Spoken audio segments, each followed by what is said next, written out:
Comme mbokk internet yi nga xamante ni ñu ngi ñuy seetaan ci biir télé Guédiawaye international ñu ngi leen di ziar baax a baax am mbégte ak contentement di ànd ak yéen ci waxtu bi jotee seen actualité du jour tey nag xam nga ne que ñu ngi ci seen émission bi nga xamante ni moo nekk Covid Actu donc ñuy waxtaanee li nga xamante ni moom mooy l'actualité. tey gis nañu suñu premier numéro de la semaine gis nañu ko ñaari jàngat yi nga xamante ni moom la ñu def ci biir actualité bi mu nekk Covid ak marché bi Covid ak les vaccins tey soo xoolee jàngat bi nga xamante ni moom la ñu def ci marché yi gis nañ que ne fermeture des marchés à partir de 17h am nañ ci jàngat bu rëy boo xamante ni moom lañ ci def wàcc nañu su terrain bi dem nañu seeti marché bi xool li nga xamante ni moom moo nekk les commerçants naka lañ koy dundee waaye tamit dem nañ si mbedd mi waxtaan ak population bi naka lañ dundee vaccin yi nga xamante ni très bientôt dina ñëw ci Sénégal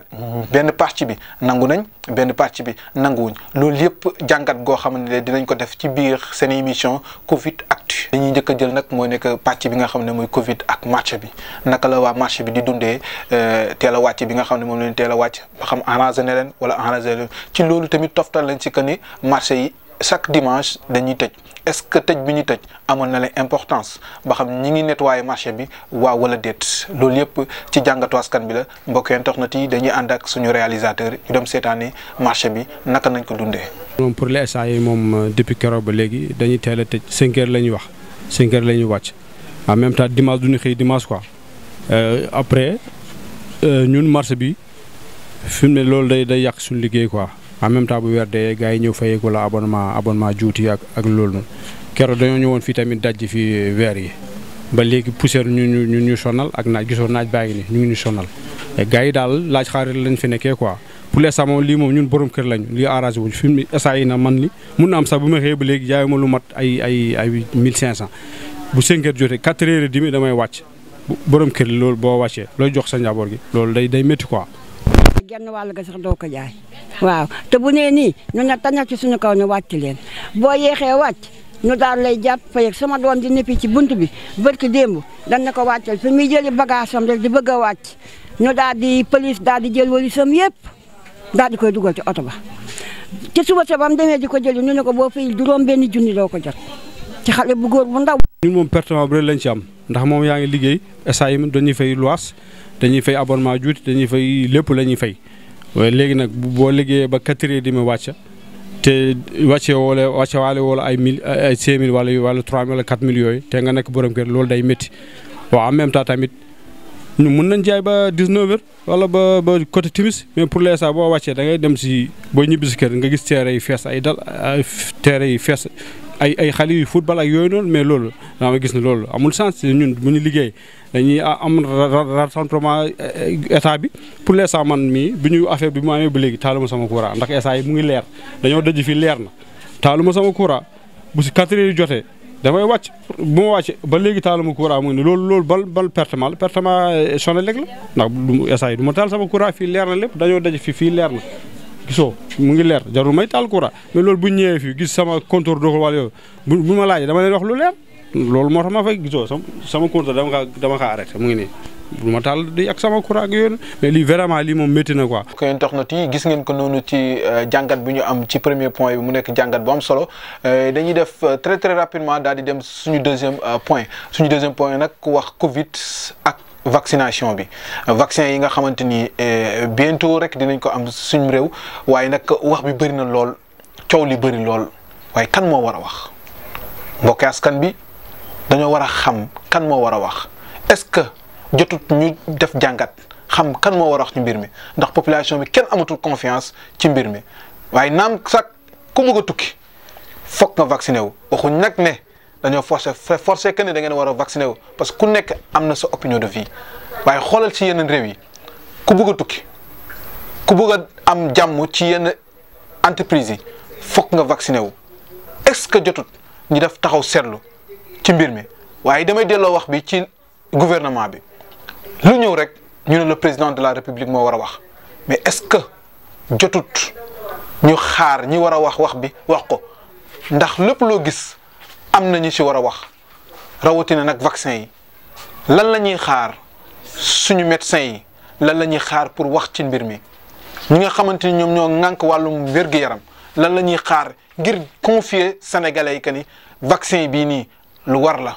ak naka lañ ko war a defee ba mun a convaincre les sénégalais ndax soo xoolee jàngat bi ñu def ci reportage yi gis nañ que ni sénégalais yi dañuy wax ne que du ñu vacciné wu ñii ne bala ñoo vacciné wu ki nga xam ne moom mooy le gouvernement ki nga xam ne mooy le président de la république na si njëkk a def vacciné wu ak njabootam lu waral ñu am manque de confiance bi est-ce que nekkul ne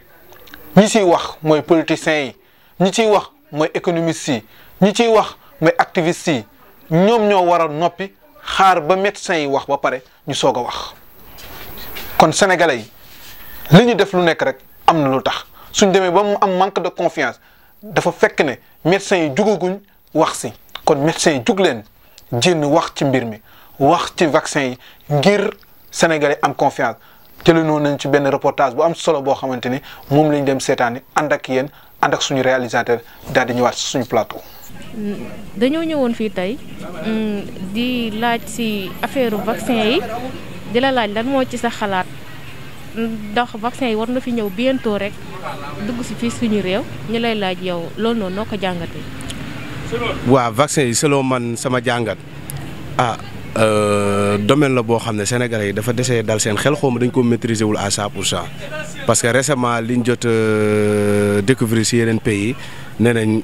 ñu ngi ko jot a vacciné te ñoom seen médias yi ñoom ñoo ko wax daanaka xaaj bi yëpp une semaine après vaccin bi dañoo dee. Et puis c'est des personnes âgées de 70 à 80 et quelques années yaa ngi dégg kon man yaakaar naa ni loolu moom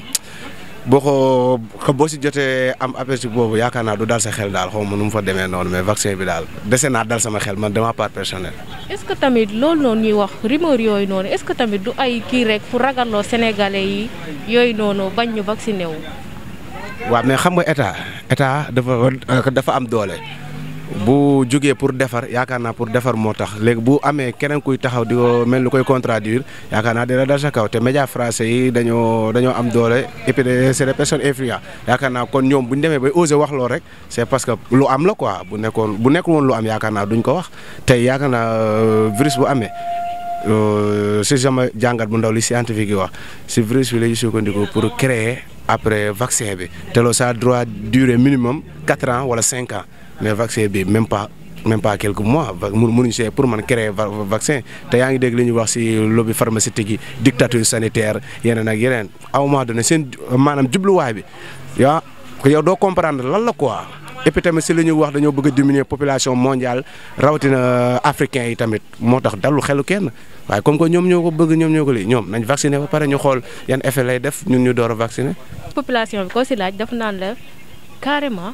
no njiitu réew mi ak fameem njëkkee vacciné wu ba pare loolu noonu lan moo ci sa xalaat. waaw bien avant loolu dafa am loo xam ne dafa am ba pare moo tax ñu desee gagné confiance population bi maanaam bu doo course de vitesse tey état bi dafa faussé départ am yaa ngi dégg parce que bien avant bañ déggee ñun ay premier cas yaa ngi dégg ñu waroon a farlu ñu seetaan ba ab étranger dugal ko fi comme si Ebola bi nu mu demee woon. yaa ngi dégg ñu seetaan jëluñu mesure barrière ak defuñu dara joxuñu benn ordre bàyyi ba mu yegg benn certain nombre bi yaa ngi dégg ñu door a def confinement ak yeeg port des masques obligatoire affaire cas yi dem ba gën a yokk ak taux de décès bi ñu ne léegi on doit essayer de vivre avec la virus. pare nga pour vacciner wu oui ou non. pare pour vacciner. laa man maa ngi si diggante ngeer rat xewar xasum looro ak xottu biteel. lu leer laa la wax bu fekkee symptôme ñuy wax ni moom la ku corona di am man am naa ko 1000 fois kon man corona naa 10 fois wér yaa ngi dégg loolu man loolooy sama remède man bu ma gëjee hôpital xam nga man 1900 la man Baye Fall la ba raar ngay gis Baye Fall bu entré ci feebar la tooy te coono gee koy wax Baye Fall du corona. na nga def. waaw soxna si maa ngi lay bëggee di la ziar bu baax a baax. tur bi naka la. waaw maa ngi tudd Mansour Mbaye nag ñu gën maa xam ci Thialé Flam ji. dañoo gis ni vaccin yi mu ngi fi war a ñëw bientôt te population bi ñii ngi xool ba xam affaire yi bu ñëwee dinañ vacciné wu wala duñ vacciné wu léegi ñu lay laaj yow sa xalaat. waaw li ci sama xalaat moom mooy coow li bëri na ci trop xam nga parce que feebar la boo xam ne ni dafa jékki-jékki dal ci àdduna bi yëpp indil àdduna bi yëpp gàllankoor mais indi tamit ay problèmes yu bëri ñii di wax que ne feebar bi peut-être dañ ko créer ñii di wax naan feebar bi aussi tamit dafa am lu laqatu ci ginnaaw pour am loo xam ne ni dañ ko bëgg def par rapport ak li nga xam ne ni moom mooy idéologie bi Thomas Robert Malthus doon wax que ni nit ñi dañ leen war di gën di wàññi. am na ñoo xam ne nii tamit théorie yooyu moom la ñu gëm mais di wax que ni rek man li may wax mooy jàngoro bu nekk dina am saafara. ñun am nañu ay scientifique am nañu ay nit yoo xam ne ni ñu xarañ lañ ci wàllum xam-xam ci wàllum médecine te it yaakaar naa ne suñ ñooñu nga xam ne ni tamit am nañ leen ci wàllum médecine ñun war nañoo am yaakaar ci ñoom bien que nag nit ku nekk am nga ni ngay xalaatee mais yaakaar naa ne ñi nga xam ne tey ñoom ñoo ñuy yëngatul ci wàllum médecine te nekk ay sénégalais comme ñun du ñu jëlee lu bon ci àll ba indi ko di ñu ko def mais quand même mooy tout le temps li may wax problème bi moom mooy Afrique dafa amul dynamique bu unitaire tey boo demee Russie am nañu seen vaccin boo xam ne nii seen ay propre scientifique ñoom ñoo ko produire ñooñu tey dinañ wóolu li ñuy def Chine am nañ Sinovac boo demee en Europe def nañ par exemple tey ñoom it bloc atandoo li nga xam ne mooy seen propre vaccin États-Unis aussi tamit noonu mais pourquoi pas africains yi seen ay scientifique mënuñu woon dajaloo produire seen propre vaccin boo xam ne tey dinañ ko wóolu parce que problème yëpp problème mu kóolute la est-ce que ñee dinañ fi indi ay vaccin yoo xam ne tamit dafay baax moo tax askan wi gëmuñ ragal ko franchement loolu aussi tamit nekk na loo xam ne nii lu doy waar la mais jàngoro bu nekk dina am loo xam ne ni tamit dafay am vaccin boo xam ne day tax mu aar ñu léegi nag li fi des moom mooy wóolu suñu ay boroomi xam-xam. sëñ bi njàqare bi population bi am ci vaccin yi est-ce que nekkul ni lu politiciens yi di wax la opposants yi wala activistes yi loolu noonu noo ko jàngatee yow. waaw xam nga léegi dañu nekk ci liberté d'expression adduna bi nekk adduna bu ubbeeku boo xam ne ni léegi lii xew États-Unis di xew France di xew Europe di xew ku nekk koy xam nit ñi kenn mënu leen tere ñu wax seen opinion loolu lu am solo la mais lépp loo gis mu am rek dina am ñu spécialisé wu ñoo xam ne ni tey loolu ci seen kaddu ci la ñu war a sukkandiku ci wàllu wi nag domaine santé la domaine santé nag ñi ngi ci war a déglu xam nga mooy ñan mooy ñi nga xam ne ñoo ko jàng ba maîtriser ko te xam ko tey man su ma feebaree damay dem hôpital su ma fa demee médecin bi moo may faj sëriñ bi bu feebaree day dem hôpital politicien bi bu feebaree day dem hôpital ñu nekk ci crise sanitaire ñan lañ ci war a déglu mooy ñi nga xam ne ñoom ñooy yëngatu ci wàllum santé te xam ko. dañuy dégg ci population bi xaaj bi yëpp koo ci laaj ndax pare nga pour vacciner wu danaa la njiitu réew mi moom na njëkk a vacciné wu ak famille ba pare loolu noo ko jàngatee. waaw loolu lu am solo la parce que corona bi mu fi amee bi mu njëkkee ñëw Macky Sall moo njëkk a taxaw raxas ay loxoom moom mooy chef de guerre bi chef de guerre nag boo nekkee chef de guerre ci dara ba gis que ne solution bi war a tax li taxoon ñuy guerre dafa war a jeex yow yaa war a njëkk a ñëw wane le bon exemple. donc ban message ngay lancer jeunesse bi fi ñu toll nii. nañ wóolu seen ay borom xam-xam mais suñu borom xam-xam yi nañ nekk ñoo xam ne nii nañ ñuy wax dëgg nañ ñuy wax dëgg tout le temps ci wàllum feebar bi loolu laa leen di wax mais di wax que ne rek ndaw ñi nañu wóolu seen i ay borom xam-xam loolu lu am solo la. waaw merci beaucoup retour sur notre plateau gis ngeen ko noonu askan bi mu nekk loo xamante ni moom la ñuy dellusiwaat rek donc à qui la parole kan moo war a wax kon gis ngeen que ni mbir mi laal na Sénégal laal na économique bi gis nañ que ni si yenn entreprise yi dàq nañ seen employé ndax feebar bi ñu ngi tëj marché yi ndax feebar bi ñu ngi aaye regroupement bi rassemblement bi ndax feebar bi. ñu ngi takkaloo ñu ay masque ndax feebar bi oto yi ñu ngi leen di jox nombre limite ndax feebar bi est-ce que jotut ñu taxawal jàngat xool que ni bu dee loolu mooy liy arranger askan bi ba ñu mun a amaat jàmm moom mooy jël vaccin yi waxuñ ne force la déedéet mais dañuy xool que ni suñ ko deful gis nga lu muy yàq gis nga lu muy indi si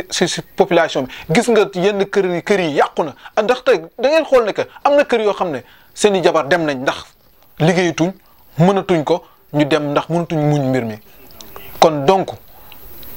jàngat boobu noonu dañ ko cee war a def xool que ne est-ce que jotul nag ñu xool naka la ñuy def ndax yaakaar naa ne ci sama njort bu rafet que ni le gouvernement du ñu jël lii lor askan bi indil ñu ko naam dañ ne askan bi moo leen fal kon lii nga xamante ni moo baax si askan bi loolu la ñu war a def kon ñi war a wax nañ leen bàyyi ñu wax ñu warta wax nañu noppi Sénégal li ñu sonal loolu kese la mooy ñu warta wax ñoo nekk di wax ba sénégalais yi amatuñ confiance nekkul ne ñëpp lañ am confiance nekkul ñëpp ñoo war a wax ñi war a wax nañu wax teg ko ci xam-xam teg ko ci professionnalisme teg ko ci dal ak tey sénégalais yi am nañu xel dinañ leen déglu ci tey ndax ñu mun a avancer jàll feneen Sénégal am na foo xam ne war nañ fa jot egg fa am nañ objectif te jeunesse bi dañoo war a am fu ñu war a dem donc lii mooy mbir mi lii moo fi nekk donc mbokki